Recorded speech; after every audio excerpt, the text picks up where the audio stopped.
parece si hablamos un poco de historia? 5 de mayo, amores que matan. ¿Qué es esto? Pues quédate aquí y hablemoslo de tú a tú en Radio Mujer. Es momento de hablarnos de tú a tú. Vive esta experiencia de aprendizaje que te llevará a resolver los problemas que te preocupan y te ocupan. De tú a tú. De tú a tú. Asesoría para la vida diaria. Con Patti López.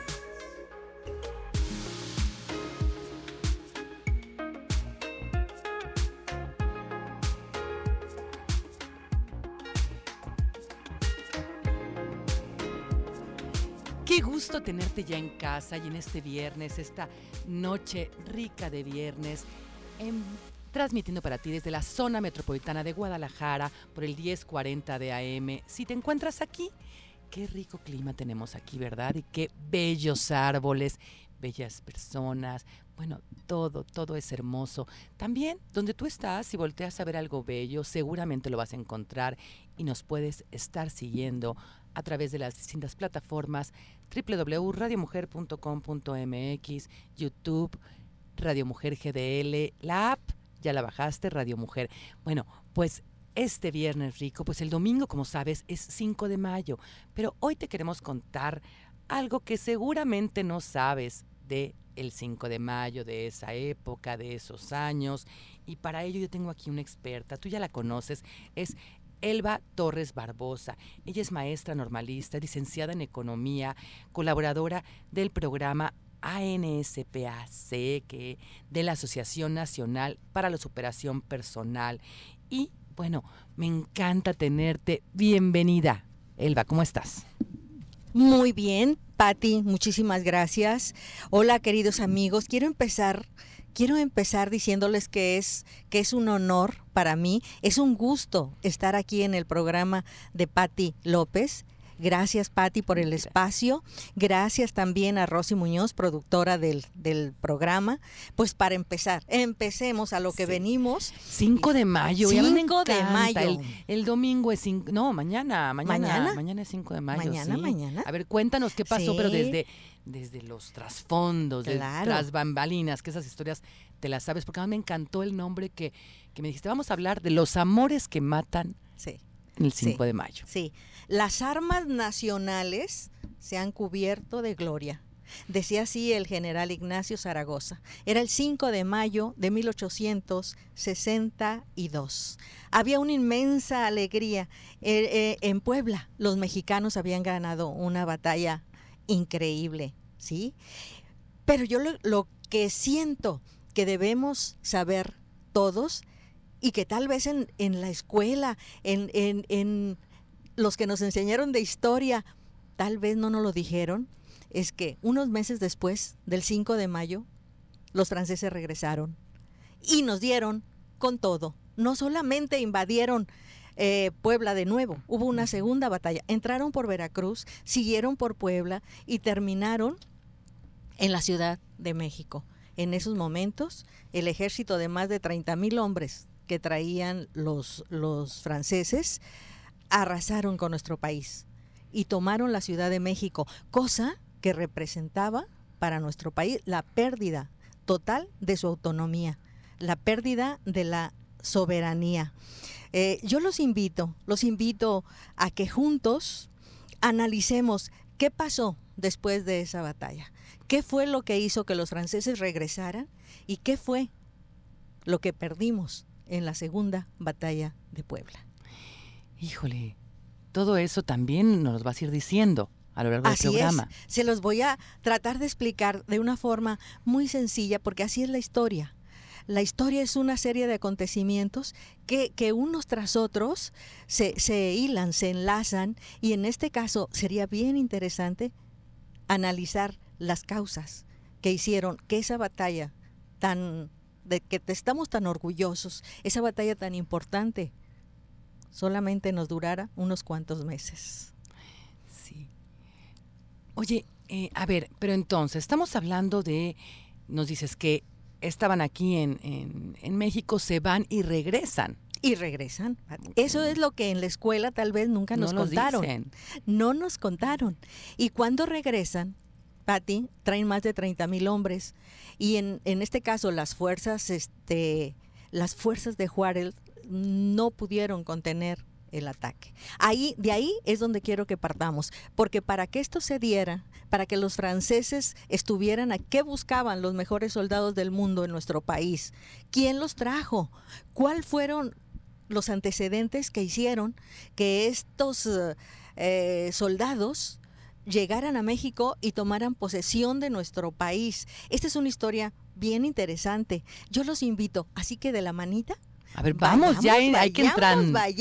juntos a analizar cuáles son las raíces que provocaron este gran acontecimiento que fue primero la batalla de Puebla, después la pérdida de todo México y luego el imperio de Maximiliano. Bien, yo los pues, invito, quédense con nosotros porque les quiero recordar pues ya que en nos las tienes en raíces del árbol de la historia se encuentra la fuerza de los pueblos. Pues, ¿qué te parece si ya vamos empezándole ya? Vamos bueno, más bien así, continuando, porque ya me lo estoy saboreando. Continuando lo que de la usted no manita. sabía del 5 de mayo, Exacto. vamos a llamarle. Y los amores que matan. Y los amores porque que en el matan. transcurso de esta historia, que es de acción, de pasión, es de orgullo, es de triunfo, es de fracaso, es de dolor, pero también es de victoria. Entonces, en el transcurso de esta historia, van ustedes a ver, porque hay amores que matan. A ver, entonces vamos, empiézale. Ya, nos tienes en ascuas. Analizando, yo los quiero llevar a unos años antes de la batalla del 5 de mayo. Vamos analizando las causas, las raíces, los por qué.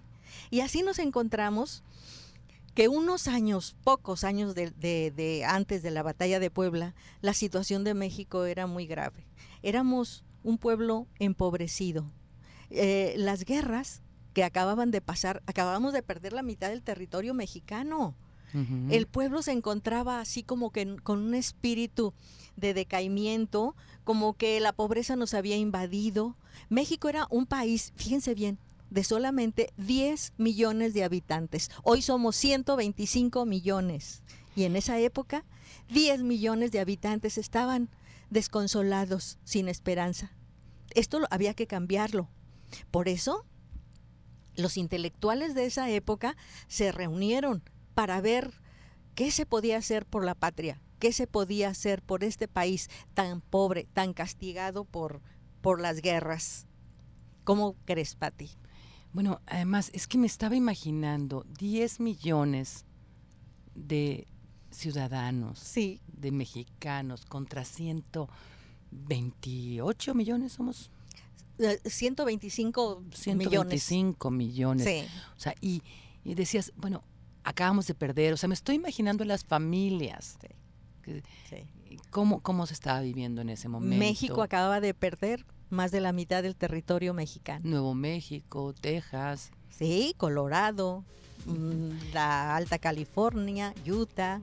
Pues vamos a ir a un corte, pero quédate aquí porque está muy interesante lo que nadie te contó del 5 de mayo y de los amores que matan. Vamos y venimos.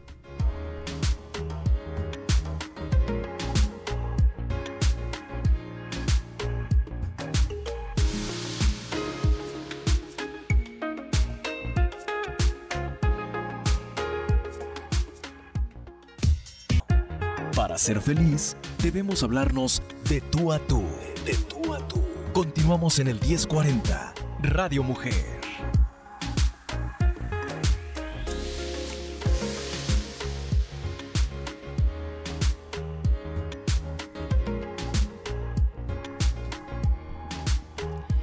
Ya estamos de regreso. Estás en tu programa de Tú a Tú, hablando sobre lo que nadie te dijo del 5 de mayo y de los amores que matan, con Elba Torres Barbosa. Bueno, además nos decías que después de la batalla se fueron, pero regresaron. Sí, Pati, antes de un año regresaron. Escasos 11 meses los franceses estaban de regreso y estaban entrando a la Ciudad de México y estaban tomando posesión del país. Nuestro país había perdido totalmente la soberanía. Empezaba el imperio de Maximiliano y Carlota. Eso lo vamos a ver, pero en una forma retrospectiva. ¿Qué fue? ¿Qué fue lo que pasó? ¿Por qué esos acontecimientos tan importantes donde una potencia extranjera viene y se mete de esa manera, invade nuestro país? Bueno, pues ahora sí, vamos recapitulando hacia atrás. Como les dije, quiero llevarlos de la manita para ver qué pasó antes de esa batalla del 5 de mayo que dio lugar a los acontecimientos que luego siguieron, ¿sí? Bueno, estamos entonces analizando las causas del Segundo Imperio. ¿Por qué estaba aquí Maximiliano? ¿Por qué regresaron los franceses y nos invadieron? Vamos analizando la raíz de este acontecimiento. En primer lugar, la pobreza de México, como les contaba, era muy grande. Las continuas guerras habían trastornado el espíritu de los mexicanos. Algo había que hacer. Los intelectuales de esa época se reunieron y así nacieron dos partidos políticos. Fíjense, nada más teníamos dos. Los conservadores, que no querían que nada cambiara. ¿Quiénes eran los conservadores? Los dueños de todo, ¿sí? Era el clero, eran los terratenientes, eran las familias más acomodadas de México. Era lógico que ellos pensaran que México estaba bien así, que no había por qué tener ningún cambio. Por el otro lado, los liberales. Era el partido que Juárez estaba al frente y los liberales creían que México necesitaba un cambio total, necesitaba volver a sus raíces y hacer justicia en un pueblo desmoronado por la falta de esperanza. Juárez para eso crea una constitución, la Constitución del 57. ¿Saben? En esta constitución escribe todo lo que hay que hacer, cosa que a los conservadores les apanica, porque los conservadores querían que no cambiara nada y Juárez quería un cambio tan drástico con la Constitución del 57 que nunca se pusieron de acuerdo. La lucha entre conservadores y liberales empieza porque Juárez quiere imponer la Constitución del 57 y empieza la tracatiza de nuevo. Ahora, hermanos contra hermanos. Fíjense bien, no estoy hablando de la batalla del 5 de mayo, estoy hablando de antes. Sí, estamos todavía más atrás, en México. Esto es una guerra civil entre liberales y conservadores. Entre Juárez, que quería que cambiara todo, y entre los conservadores, que querían conservar sus privilegios. Entonces, a esta guerra, que dura 3 años, se le llama la Guerra de Reforma. La Guerra de Reforma termina con la victoria de Juárez. Ganan los liberales. Y esto es en 1860. Ya nos estamos acercando a la batalla de Puebla. Acuérdense que es en el 62. Pero ahorita Juárez acaba de ganar la batalla esta llamada la Guerra de Reforma o la Guerra de 3 años. Bueno, estamos entendiendo. Sí, la Constitución se va a respetar, dice Juárez, pero los conservadores no están tranquilos y tienen que aceptar en 1860 su derrota. Y una vez derrotados, pues con muchas altas y bajas, Juárez es presidente. Suceden muchas cosas, pero para acortar, para decir las cosas más claras, 1860 Juárez es presidente de México, después de la Guerra de 3 años, una guerra interna entre hermanos, una guerra civil. Bueno, Juárez recibe la presidencia, pero el país está en caos. Imagínense, todavía más pobre que antes. Y Juárez toma una decisión, que esta es la base y la raíz de la batalla del 5 de mayo. ¿Cuál es esa decisión? Esa decisión es que declara el país en suspensión de pagos. ¿Qué quiere decir eso, Pati? Que debíamos mucho dinero al extranjero. Y Juárez dijo, debo no niego, pago pues no tengo. Y ahí espérenme tantito, no sean malitos. Sí, ustedes saben las condiciones que está en México, le dice a las 3 potencias extranjeras, que desde luego no quieren oír a Juárez, quieren su dinero. ¿Sí? Claro. El estado de suspensión de pagos en que entra el gobierno juarista hace que estas tres potencias, Inglaterra, España y Francia, se reúnan en Londres, en una famosa convención llamada la Convención de Londres. ¿Y qué sacan de ahí? Pues que nos vamos todos contra México en un 2x3. Hay barcos, Pati, artillados frente a Veracruz, con miles de hombres franceses, ingleses y españoles esperando la orden para atacar a México. Imagínate nada más qué condiciones tan extremas tuvo que enfrentar el gobierno de Juárez. Claro. Qué durísimo. O sea, pero él dijo, pago, o sea, debo no tengo. No. ¿Pago? Pues no puedo, ¿verdad? Y resulta que les dice, espérenme tantito, denme 2 añitos. En 2 años México les va a pagar lo que les debe. Pues no, estos países, dice, ahí vamos con todo. Pero Juárez manda un embajador a negociar con estas potencias extranjeras, Manuel Doblado, que es un mexicano muy guapo, ¿eh? Ese Manuel Doblado como embajador, la verdad es que era muy estimado y sobre todo por la gestión que hizo. Manuel Doblado logra echar para atrás las intenciones de Inglaterra y de España. O sea, ellos ya iban a atacarnos. Ya estaban frente a Veracruz, Pati. Inglaterra y España ya, porque les debíamos dinero. Sí, los 3 potencias. Manuel Doblado logra disuadir. A ver, Inglaterra, España y me dijiste también. Y Francia. Y Francia. Ok. Y entonces, como se les debe, ellos dijeron, pues vamos a cobrarnos a los chinos. Ah, claro, ya estaban aquí, pero Juárez manda, el guapo de Manuel Doblado, va y entrevista a los ingleses y a los españoles. Y fíjate, Pati, los convence de que se esperen esos 2 años y los barcos españoles e ingleses dan la media vuelta y se van. Pero los franceses no, y eran a los que les debíamos menos. La mayor carga de la deuda la tenían los ingleses. De los 80 millones que se debían, seguramente sería en oro, ¿verdad? Pero de esos 80 millones que se debían, casi 70 se debían a Inglaterra. Y como 9 a España. Y solamente 2 millones a los franceses, que fueron los que se quedaron. Pero su intención era otra. Era invadir México, apropiarse del gobierno y junto con los conservadores poner aquí un imperio, un cambio de gobierno. De ser una república, la de Juárez, pues poner un imperio. Entonces ellos dicen no, o sea, no le hacen caso al guapo y no se regresan porque no era tanto el dinero. Así es. No era tanto el dinero, Pati. Lo que pasaba que junto con los conservadores enemigos de Juárez querían poner aquí en México lo que era una monarquía y que lograron ponerla, ¿sí? Enseguidita les vamos a explicar con más detalle qué fue lo que pasó. Bueno, en esas condiciones Juárez tiene que hacerle frente a esa nueva guerra que venía, ¿sí? Junta los recursos como puede y los conservadores están ayudando a los franceses. O sea, ahí porque los conservadores no querían a Juárez. Claro que no, les iba a quitar todos sus beneficios, iba a poner una constitución que estaba en franca oposición a todo lo que era la vida de los conservadores. La vida de los conservadores, eran gente culta, eran gente preparada, eran gente que no le hacía falta nada, que el dinero le sobraba, que las oportunidades llegaban.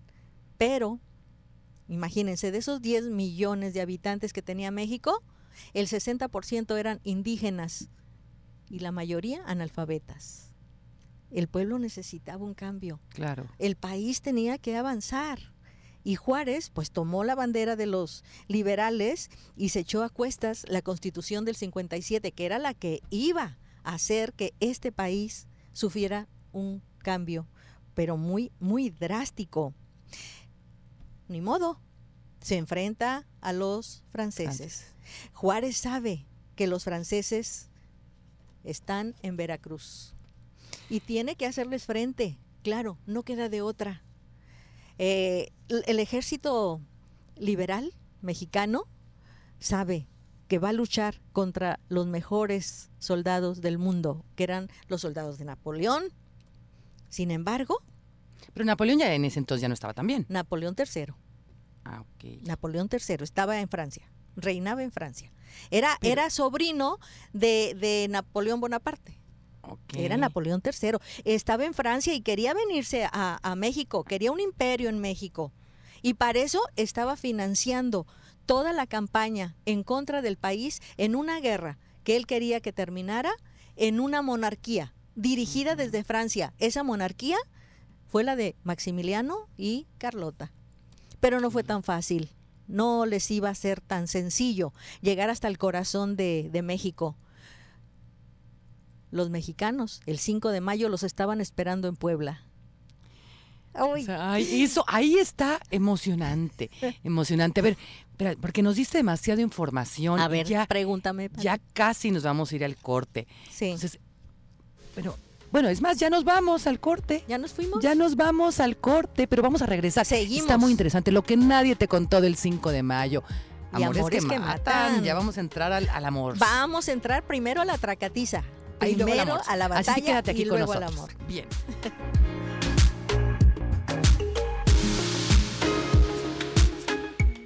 Psicología le aporta a tu vida comprensión, concientización y soluciones. De tú a tú. Continuamos de tú a tú en el 1040 Radio Mujer.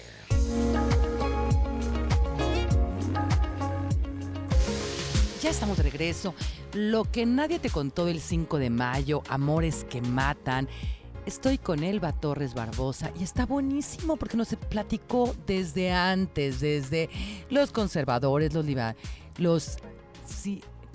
guerra de los 3 años y demás, cómo Juárez dijo, no voy a pagar. Debo, no niego, pero no puedo pagar ahorita. Inglaterra y España pues lo entendieron porque mandaron a un hombre guapo, además inteligente, Manuel Doblado, y convenció a los ingleses, a los españoles, pero Francia dijo, yo sí sigo, porque a mí me interesa tener un imperio en México, no tanto el dinero, sino el imperio. Y bueno, ahí nos quedamos más o menos. Ahí nos quedamos, Pati. Entonces, miren, como no hay plazo que no se llegue, ni fecha que no se cumpla, estamos ya en la batalla del 5 de mayo de 1862. Las tropas mexicanas están esperando que aparezca el enemigo. Entre las tropas de Juárez hay aproximadamente 4,700 soldados. Ya entramos a la batalla. Estamos a punto de entrar. Con 4,700 soldados, mientras que las tropas francesas traen casi 6,000. Llevábamos en ese aspecto una desventaja en cuanto a número de hombres. O sea, 6,000 los franceses y nosotros casi 6,000 y nosotros 4,700 aproximadamente. Pues son las 10 de la mañana, Pati, de ese día. Fíjense bien qué nervios. Hasta esa hora los franceses se dejan ver, ¿sí? Lorenzés, el conde de Lorenzés, un guapo general que desde lo lejos en la explanada, a través de sus binoculares, espiaba al ejército mexicano. Estaba tratando de establecer la estrategia que lo llevaría al combate y a la victoria en contra de las tropas mexicanas. Bueno, déjenme decirles, también entre los franceses había mexicanos, los que apoyaban a los conservadores. ¿No? Que se les unieron. Exactamente. Entonces las tropas de Lorenzés están listas a las 10 de la mañana para empezar el ataque. Lorenzés seguramente desde lejos examinó a las tropas mexicanas y no sé qué pasó, Tati, porque este hombre de seguro nos vio muy jodidos a los soldados mexicanos. Sí, de haber hecho, ay, estos mexicanitos. Ahorita sí. No nos echamos rápido. Y resulta que comete un error gravísimo. Este noble conde de Lorenzés ordena mandar un cable a su jefe, a Napoleón III, y le dice, dada la superioridad, dada la disciplina y dada el armamento de nuestros soldados franceses, considere usted la batalla ganada. Eran las 10 de la mañana. Ah, claro. O sea, vio los mexicanitos ahí, sí, ya me lo imagino. Dijo, los veo medios flacos, así como que... Estos prietitos no nos van a ganar. Y mira. Bueno, la batalla estaba empezando. Y él ya estaba pavoneándose que iba a ganar. Él ya había enviado un ¿Lorenzés? cable. el conde de Lorenzés. El conde de ¿sí? Lorenzés. Así todo güero, todo rubio, Sí. arriba de su caballo, diciendo, ¿saben qué? Ahorita los terminamos ganamos. y nos vamos. No era así. La realidad le iba a dar una lección tan grande que fue uno de los amores que matan. Porque el ego, Pati, tú como, Sí. como psicóloga sabes que es Eso una de las duele. cosas. Ajá. Bueno, Ya estamos entrando al amores que matan. El Ya primer amor que estamos. se murió fue el el ego. Lorenzés. Lorenzés. Entran a la batalla los 10 de la franceses. mañana. Él dijo, 10 de la mañana. Este caldo ya se coció. dijo. Esto ya ahorita nos los echamos y nos vamos, ¿sí? Ok. Así les dijo. Bueno, pues déjenme decirles que la batalla empieza muy pareja, ¿sí? Los soldados 4,000 contra mexicanos... 6,000 Así, francesitos. 4,700. aproximadamente. Los mexicanos se defienden como pueden. Los soldados franceses están avanzando cada día de más, cada momento más. Los mexicanos tienen a su favor que están llevando la batalla de arriba para abajo. O sea, los mexicanos estaban en una colina de arriba. Y en esa colina había dos fuertes, dos construcciones llamadas fuertes. En uno de esos fuertes estaba un capitán muy joven, que era Porfirio Díaz. Ujú. Estaba al mando de uno de los fuertes. En el otro estaba el general Berriozábal, otro mexicano que estaba defendiendo la posición del El ejército. otro, ¿cómo? ¿El nombre del Berriozábal. Berrio. Berriozábal. Ujú. Eran los dos fuertes que estaban haciendo la defensa de la colina, mientras que los de a pie caminaban. Los franceses, en sentido contrario, trataban de subir la colina. Las 12 del día. Fíjense, los dos bandos están muy cansados. El sol les quema. Los fuertes artillados tratan de detener el avance de los franceses, que no cede. Pero, déjenme decirles, a las 5 de la tarde, cuando ya ambos bandos estaban exhaustos, empieza una granizada de Padre y Señor mío. ¿Qué Una tal? granizada Ya ves, Dios que... sí existe. Sí, que tapiza la colina y les hace casi imposible a los franceses seguir subiendo. Ellos, al Ellos querer... estaban más acostumbrados al frío y Claro, ¿no? al querer ascender, lo que pasa es que al querer ascender se resbalaban, se hundían en el lodo, se les caían las bayonetas, armas. las armas, estaban mojadas también. Y en eso, los indios Zacapuastlas de Puebla entraron en acción. Los indios Zacapuastlas estaban acostumbrados a luchar a machetazo limpio, cosa que los franceses no dominaban. Eso fue el último, la última gota que derrama el vaso para que los franceses entren en pánico. Y allá, Porque sus armas no les servían nada, mojadas no les servían. imagínense, y el granizo, el piso tapizado de granizo no los dejaba avanzar, se caían, se hundían.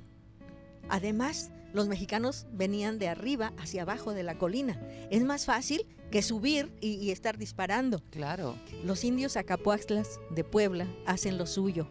La batalla empieza a ver que los ganadores van a ser los mexicanos.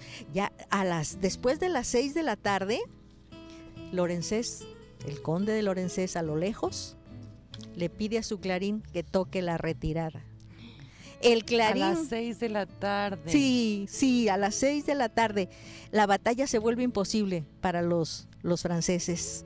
Ese clarín que O sea, está... 8 horas estuvieron ahí y ya el clarín fue retirada. Fue la retirada. El conde de Lorenzés sabe que esa retirada significa la derrota del ejército francés. El general Ignacio Zaragoza, que estaba observando la batalla, le pide a los mexicanos que estaban en la lucha que la batalla ha terminado, ¿sí? Les manda el mensaje también, y los mexicanos pueden dar un respiro cuando ven que los franceses le dan la espalda al ejército mexicano y salen corriendo como liebres, como conejos, como venados, ¿sí? En ese momento, este joven llamado Porfirio Díaz, que estaba en uno de los fuertes, le habla a su caballería y le dice, vamos tras ellos. Pero es que ya tocaron, ya están en retirada. No, pero no se les vaya a ocurrir regresarse. Y entonces agarra su caballería y sale tras ellos. Es el último acto bélico de esa batalla del 5 de mayo en Puebla. La corretiza que les pone Porfirio Díaz con su caballería. Al regresarse, ojalá que Ignacio Zaragoza no lo haya regañado mucho, ¿verdad? Sí. Pero la batalla ya la habían dado por terminada. Así fue ese día en donde de veras las armas nacionales se cubrieron de gloria.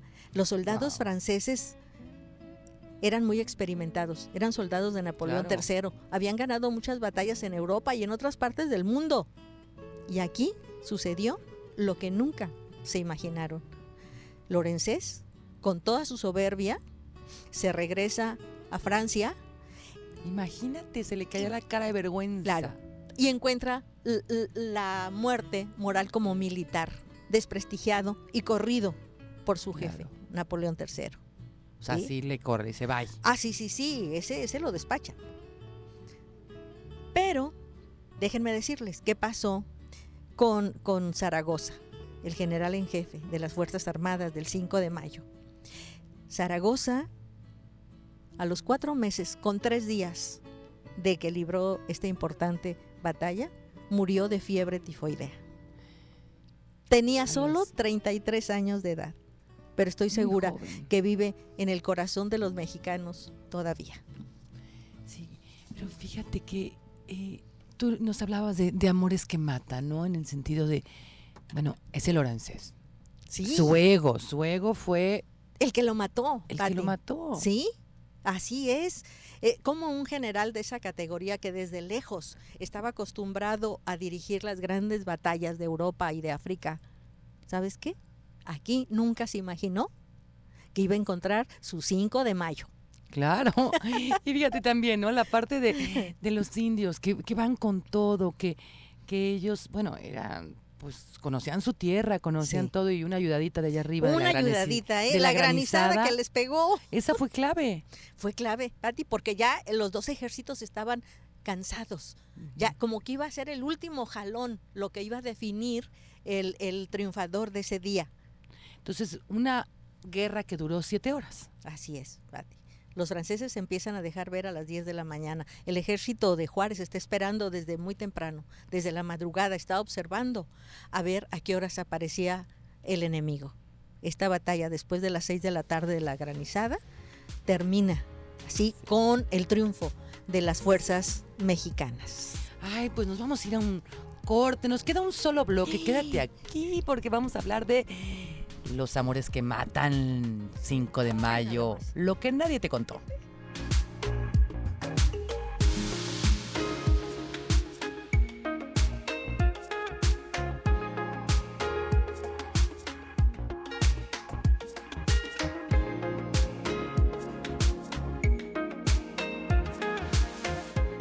Para ser feliz, debemos hablarnos de tú a tú. De tú a tú. Continuamos en el 1040, Radio Mujer.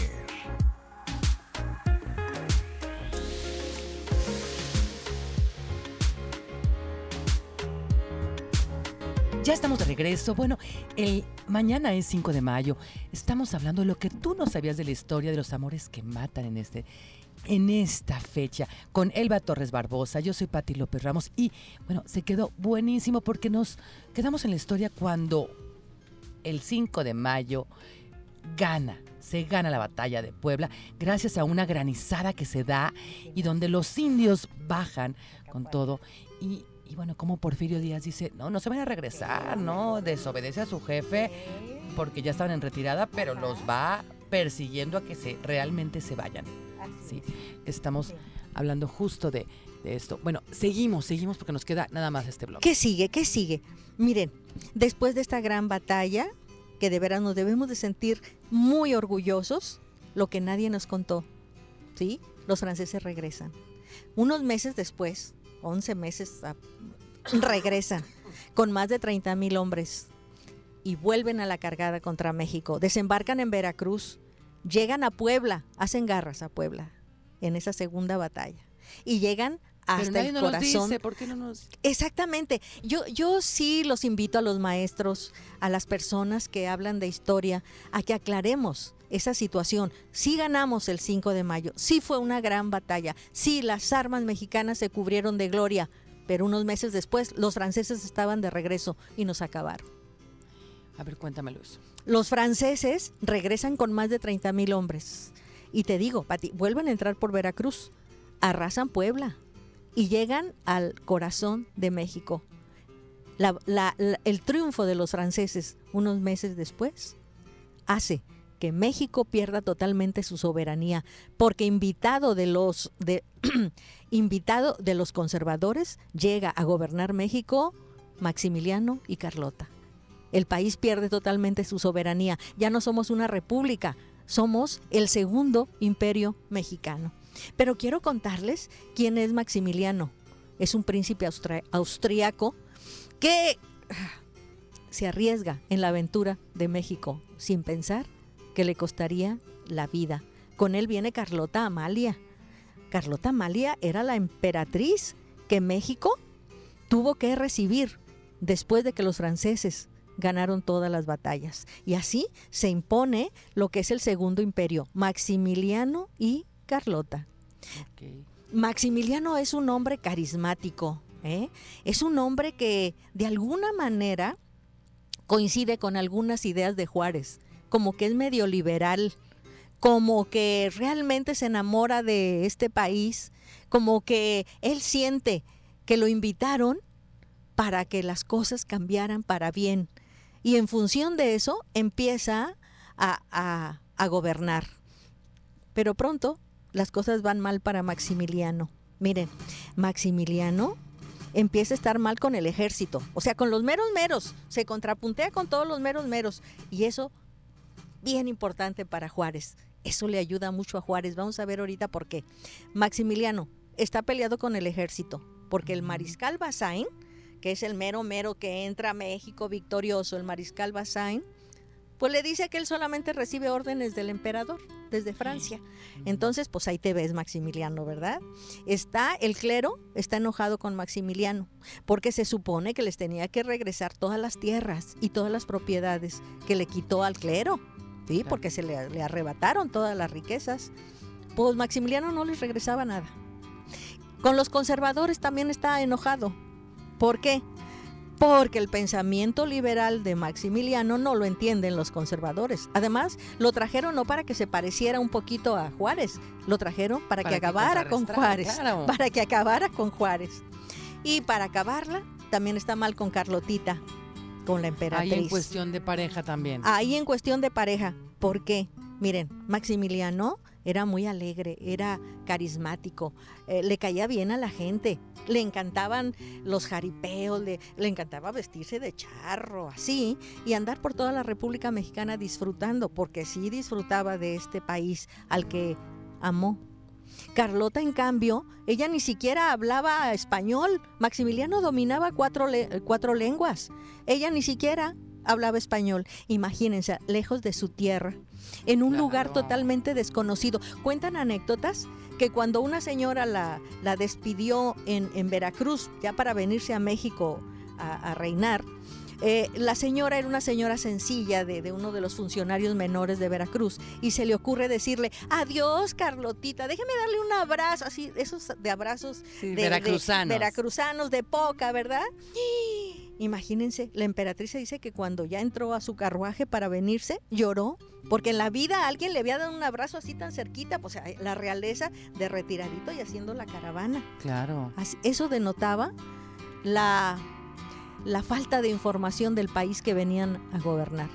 Pues claro. Fíjense, cuando llegan Maximiliano y Carlota aquí a México, su primera noche la pasan en el Zócalo, ahí en lo que hoy es el Palacio de Gobierno. En la noche, Maximiliano empieza a sentir que le pican por todos lados algo.